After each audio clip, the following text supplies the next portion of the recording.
Guys, welcome to the Massive Iron Channel. I'm Steve Shaw, editorial director at TigerFitness.com and Muscle and Bra Nutrition CEO, also known as the Big Hairy Ugly Dude. Guys, it's Q&A Sunday. Got about 7 or 8 questions today.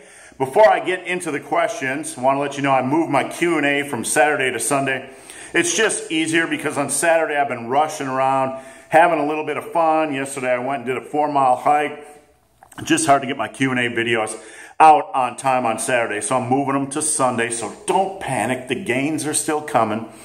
And if you want your question featured in a Q&A video, check out my Q&A link below. I answer every question posted in that Q&A link, but the best questions I turn into a Q&A video just like this. So, without further ado, I want to get into the questions.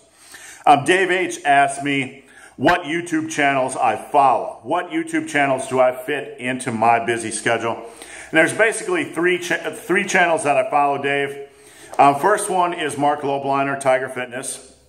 Obviously, I follow him for obvious reasons. Obviously, to see what the company is up to, what Mark is talking about, etc., to learn about new products, new flavors, etc., because we hear stuff in the office. But Mark is the master formulator, the master educator. So I like to see what is going on in Mark world. And Mark also comes up with great topics. He did one this week on NPC, bodybuilding, some of the corruptness in the NPC. And there aren't really many channels out there that I can get information like that. So I like to tune into Mark to see what he's talking about. The 2 other channels I watch, I find time to watch, are Jason Blaha. Jason always has good topics. Whether you like Jason, whether you hate Jason, whatever your opinion is, Jason always has good topics. I always like seeing what Jason is talking about. And he always attacks these topics in an intelligent manner. So I follow Jason. One of the other channels I follow is Elgin. Infinite Elgin-tensity. I like the humor breaks. There's so much seriousness. There's so much OCD that Elgin has a way of infusing truth through humor, and I appreciate that. I appreciate his wit. I appreciate his sarcasm. I appreciate his humor because, look, there's a lot of crazy, stupid crap in this industry, and Elgin is a master at humor, and I just appreciate his approach. Now, Elgin doesn't pay me to wear his gear, but I want to tell you guys, I want to give Elgin a quick shout out for his shirts. As a 2XL t-shirt wearer, I'm very picky about how my t-shirts feel and how they fit. Some of them are too long and fit like dresses. These are perfect for an athletic fit around the arms. They're not too tight on the arms. They're snug, just how I like them on the shoulders. These things fit good for athletic physiques. So they're not just some crappy t-shirts that Elgin put his logo on, some crappy t-shirts, and I'm selling. So if you want some good gym shirts, Elgin has got some quality gym shirts. The 2 quality shirts that I found in this industry that I like to wear are the shirts that we produce at Tiger Fitness and the shirts that Elgin produced. So if you need some good gym shirts, check out Elgin here. All right. So next question is from Cameron. Cameron says, Steve, if someone's priority is bodybuilding, naturally, he's a natural, and is at the earlier intermediate stages of training, what type of split would you have them do? Bro split or upper lower? Does muscle protein synthesis matter? Muscle protein synthesis, oh man, this is such a dead horse topic to me. It's just everybody's talking about muscle protein synthesis, and look, sometimes I just get tired talking about it because it's turning people into OCD, like bro split, you know, we're framing everything like bro splits are completely evil, and if you use them, you won't make gains. Look, the Big Hairy Ugly Dude made gains on bro splits. The first 3 years of training, I used the bro split. The first 10 years of training, I used the bro split. No, actually, look, I did some tinkering at times, and I did a 3-on-1 off, 3-on-1 off. But for the most part, for 20 years, I used bro splits. It didn't hinder the Big Hairy Ugly Dude. And look, I want to tell you guys something. I am one of the biggest advocates of full body workouts. Back in 2007, 2008, I was pushing, I hate to use the word pushing because it's just not the right word choice, but I was out there on forums saying, you know, you can do full body workouts. There is some evidence that is beneficial from a muscle protein synthesis standpoint. I was disseminating this information back then, and boy, was I like a nail. I was getting hammered because there weren't any other voices out there as proponents of full body workouts as an option. With that said, I also have a unique perspective because I work in the industry. I deal with hundreds upon hundreds of transformation stories. I deal with hundreds and hundreds and hundreds and hundreds of top bodybuilders and powerlifters, and I can tell you 99% of them made their progress on what we consider a bro type split. So this overemphasis on the one variable that is muscle protein synthesis is a little bit misguided. Yes, it might be a little bit more optimal, but if you are using a bro split, using the best possible exercise choices, pushing for progression, you have a defined progression approach, you are going to make great progress in over 2, 3, 4 years. It won't matter if you're what type of approach you're using. Look, a full body workout after a year, after you've built a lot of strength gains, can just be a royal pain in the butt. And I'm speaking from personal experience. I'm not telling you you shouldn't do them. I'm telling you sometimes I need like 6 warm-up sets on squats just before my working set. And if I do 6 warm-up sets on squats and then 5 warm-up sets on bench, I'm an hour and 15 minutes in and I'm only done with 2 exercises. Full body workout, look, I just don't have time for that. I just don't have time for that. An upper-lower split is a better option in my opinion, because I don't tend to live in the gym. But look, if you're an intermediate lifter and you're just after straight muscle building, know, and this is fact, this is not speculation, that there are armies and armies and armies and armies of lifters over the past 30 years that have made amazing progress on bro splits. This isn't speculation, it's fact. So relax, don't panic, it's okay. My opinion, my advice to folks is always, choose the split that most motivates you to hit the gym. That's the split you need to use. Sure, there are a lot of guys, a lot of bros that go to the gym and don't make good progress, but usually their routines are crap. They're not using the best exercises. They have no defined progression approach, and they're just wasting a lot of time in the gym doing front plate raises and Smith machine overhead presses and all kinds of nonsense. Let me get some gains and move on to the next question. Next question is from PalmerTV. What's up, Steve? I like simplicity, and that's why I like the Hepburn method. You put on Tiger Fitness. I have an article on Tiger Fitness, just a different variation on the Hepburn method. However, deadlifting moderately heavy twice a week, especially the day after squat, seems tough to recover from. Should I get over it?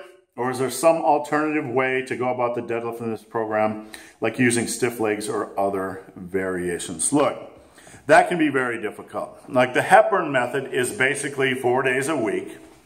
This is one of the popular Hepburn methods where you do squats and bench and deadlifts and whatever, squats and bench and deadlifts and whatever, and obviously there's rest days between these blocks. So you're doing squats and then you're doing deadlifts. And then you're doing squats, and then you're doing deadlifts the day after. So this can be difficult for some folks to recover from.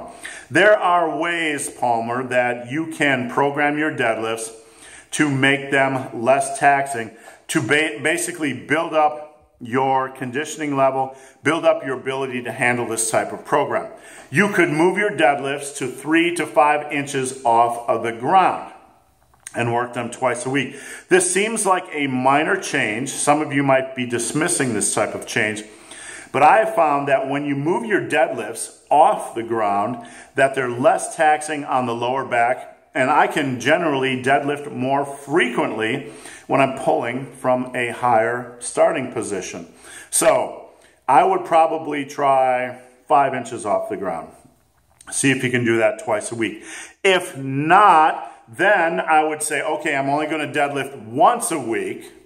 And then on the second day, I'm going to do something like the power shrug, low rack pull and power shrug combination, where you're pulling where the bar is right below your knee. You're going to do a rack pull and then finish with a power shrug, all in one motion. So you don't have to deadlift twice a week on the Hepburn program. You can deadlift twice a week using 3 inches. You can deadlift twice a week pulling from 5 inches. You can deadlift twice a week pulling from 7 inches. You can pull one day from 3 and one day from 7. You can pull one day from 5 and one day from 7. You can do whatever you want. You can pull from the floor and then do a low rack pull and power shrug combination. You can pull from 5 and do a low rack pull and power shrug combination. Or you can just take the deadlifting thing twice a week and scrap it. Or you can move, you can do squats and then deadlifts on the Hepburn and do something different than the Hepburn method on deadlifts. So you can do Hepburn squats and then something different on deadlifts and do your bench and whatever the next day. So you can combine squats and deadlifts.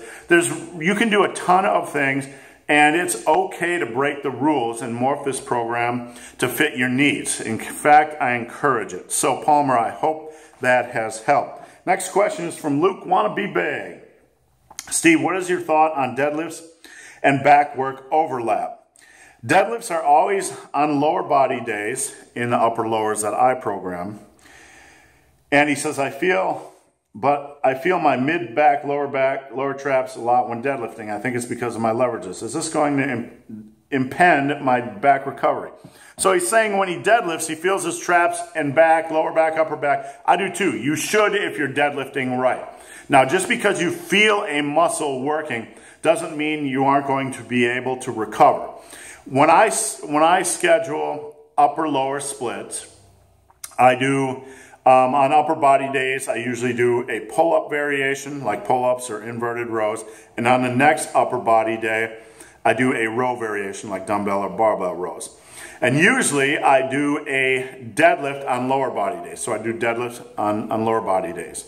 The first thing you need to understand is you can recover from this. And this is not too much work. Just because you can feel a muscle working on lower body days doesn't mean you need to go and move it to upper body days. There's some panic there that this overlap is going to impede recovery. The back is a superhumanly strong muscle group. It's okay. The squats and deadlifts are, even though they're on lower body days, on my upper-lower splits, you're gonna work some of your upper body muscles. That's just a reality. So don't panic. The best way to do it, in my opinion, is to do your squats and deadlifts, and then have pull-ups on the next day. On your lower body day, you're doing squats and deadlifts, and then pull-ups on your upper body day, and then rest day, and then do squats and deadlifts, and then a row, and then rest day and rest day. So you're doing like a deadlift variation, a row variation, and then you got 2 days off. So on that, in a perfect world, the perfect split probably would be, or perfect or more optimal or ideal for most of you, would be squats, heavier deadlifts and moderate squats, and then pull-ups or pull-up variation, a day off, and then heavier squats and something like low rack pull and power shrug variation, and then the next day rows. So you're not doing heavy deadlifts the day before rows, and then taking 2 days off. That would probably be the most optimal routine, one of the most optimal ways to program an upper-lower split. So I hope that helped. Don't panic about overlap. It happens. That's okay. Doesn't mean you aren't going to lose gains. Doesn't mean you won't recover. It's okay. So next question is from Carabistoule. Sorry, I don't know how to pronounce it. C-A-R-A-B-I-S-T-O-U-L-E. Weight loss and relative strength. This gentleman asks, did your relative strength increase after your weight loss? Do you think dieting down, trying to keep as much strength as possible, then gaining weight again, building more strength can improve relative strength? Very good questions. Look, when I went from 346 pounds down to 242 pounds, my relative strength decreased. That's a lot of weight to lose. A lot of people out there, you'll get some opinions like, you can build strength, you can maintain strength while cutting. Look, for most of us, that's not going to happen. That's simply a reality. If you are a new lifter who has yet to accrue a substantial amount of strength, it is possible to build strength while losing weight because you're far from your limit strength. But if you've been lifting for quite a few years and you want to cut weight, you're going to lose strength, and you're probably going to lose relative strength. The good news is that once you get down to that smaller weight, you're going to be healthier and your longevity rates are going to increase, so you'll have a longer period of time to try to build strength because you won't be in a coffin. That was my dilemma. So, not being in a coffin, I now have a chance to build more strength at a lower weight. Can you increase, at this point, once you get back down to a lower weight or a healthier weight, you can build strength. You can continue to build strength without becoming a fatty. Is your relative strength going to be greater than when you're eating more? It's harder to build strength when you're not eating as much food. That's simply a reality, but you can still build a quality amount of strength. You just have to tweak your programs, listen to your body, try a few things, etc., etc. Will your relative strength be greater than when you're heavier? I don't know. But if you train smart, you can continue to get stronger. That's all I know. So you have to focus on what you can control in the gym and understand that this is not just about numbers. It's also about your health. You need to take care of your body. You want to live as long as possible because you love lifting. And you won't sacrifice 10, 15, 20 years off your life just to get 50 pounds more on your squat. Don't do it. I did it. It's a waste of time. So I hope that helped. Let me get some gains. This morning I got coffee and cookies and cream whey. Next question is from Frostmourne. Says, Steve, I have lower back issues when I conventional deadlift with a narrow foot stance. Either my lower back is sore while doing the lift, or it's sore the next few days. When I widen my stance, there's no back pain. What are the benefits of deadlifting with a wider foot stance? Should I switch to sumo? Look, here's the issue that I see, Frostmourne. Two issues here. Number one, if you're feeling lower back strain while pulling conventional, there is a 95% chance that something is wrong with your form. How do I know? I have a lot of Instagram friends. I follow a lot of Instagram accounts. And I see a lot of videos each week on YouTube on form. And a good majority of these videos, the person is starting with higher hips. Or they're starting with their hips in a good position, but their arms aren't locked. And when they pull, their hips jut up, boing, jut up. And they put a lot of strain on their lower back. So there is, Frostmourne, there is a 95% chance you have a form issue, but without seeing a video, I cannot comment. So I'd be happy to look at a video. If you have one, you can post it in my Q&A link. So let's say for those lifters who don't have a form issue and they still feel a lot of stress and strain on their lower back, or they have a pre-existing lower back issue and regular deadlifts just don't feel good for their lower back, what should you do? Should you switch to sumo? Yes. Sumo places less strain upon the lower and mid and upper back and more on the hips and glutes. So it takes some of that pressure on the back and moves it over to the hip and glutes. So yes, you can switch to sumo. One of the issues with sumo, though, is that guys will get set up and they'll hang over the bar. I recommend just sticking that chest out a little bit before you pull, just because it'll get your head back. It'll move your leverages back just a hair. That'll allow you to take a little extra stress off your lower back, keep your upper and lower back tighter, and pull with a healthier lower back. So I hope that helped. All right, next question is from Jason88. Steve, I've been a fan of your channel for 2 to 3 years. This is my first real question. I'm a bit confused. I've decided to move from a full body to upper lower. I'm confused on deadlifts and how they would be done in this split. I'm similar to yourself. I would like to compete in powerlifting with my primary focus. His primary focus is muscle growth, etc., etc. If you could help, it would be, if you could take time to reply, it'd be a massive help. I'm worried that heavy rows the day before lower body deadlifts and back work in general is counterproductive. I just addressed this, but this is a common question. And I'm going to repeat myself, Jason, because I've got a lot of questions about this lately. Upper-lower splits, don't panic. Here's how I want you to structure them. Heavier deadlifts, not above 90% of your 1 rep max, and squats. The next day, a pull-up variation.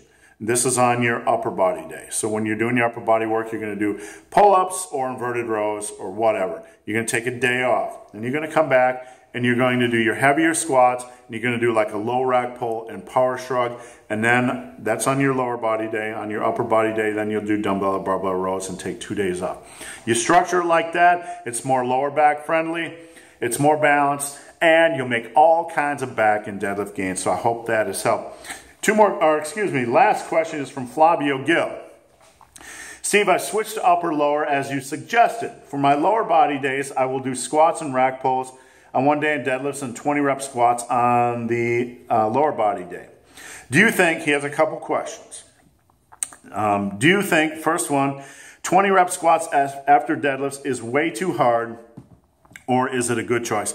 Yes, it's hard. It's definitely hard. 20 rep squats are difficult, are very difficult. Are they too hard? Mentally, they're harder than they are physically. Physically, you still feel like you're running a marathon. Are they too hard? Yeah, they're going to be very challenging. But that doesn't mean you shouldn't or shouldn't try to do them. One piece of advice I would give you, Flavio, is that after deadlifts, don't start with just 20 rep squats. Take some time to build up your conditioning. Take some time to build up your confidence in these type of programs. Start with 12 rep squats. And when those feel okay, maybe do 14 rep squats, and then 16 rep squats, and then 18 and 20. And once you get to 20 rep squats, understand that grinding out 20 reps every week is probably going to be very difficult mentally. It was for me. So when I do 20 rep squats, I like to cycle intensity. I like to go between a moderate day and a little bit heavier day, or low, moderate, and heavy. And what I mean by that is if you're doing 225 by 20 on 20 rep squats, you could do maybe 185, 205, 225. So you can cycle intensity, cycle the weight. You're still going to get some benefit even though you're using lighter weight. But you know, it's nice to not try to push for those 5-pound increases on 20 rep squats every workout. Or you can do 185 by 20 and 225 by 20. And then the next cycle, 190 by 20 and 230 by 20. So you're only trying to add 5 pounds every other week. In my opinion, and this goes against the old school convention of trying to add 10 pounds to your 20 rep squats every week, you're going to burn out quickly. You're going to burn out quickly. Most guys I've seen are going to burn out quickly. So I recommend a 3-week wave. We're doing like 185, 205, 225, and then 190, 210, 230. So you're trying to add 5 pounds every 3 weeks. That would add 85 pounds to your 20 rep squat max in a year. And trust me, if you go from 225 to 315 by 20 in a year, if you can end up doing 315 by 20 in a year, you are a super stud, because that is some serious squatting. And most guys will never get there, and you don't need to rush to get there. So guys, I hope this Q&A video has been of some help. If you have any questions or comments, hit up my Q&A link below. I answer every question posted. Again, the best questions I turn to Q&A Sunday videos just like this. If you've made it this far in this video and have yet to subscribe to my channel, please do. I would appreciate the support. So guys, as always, thanks for watching. Have a great day. And remember, the big, hairy, ugly dude actually lives.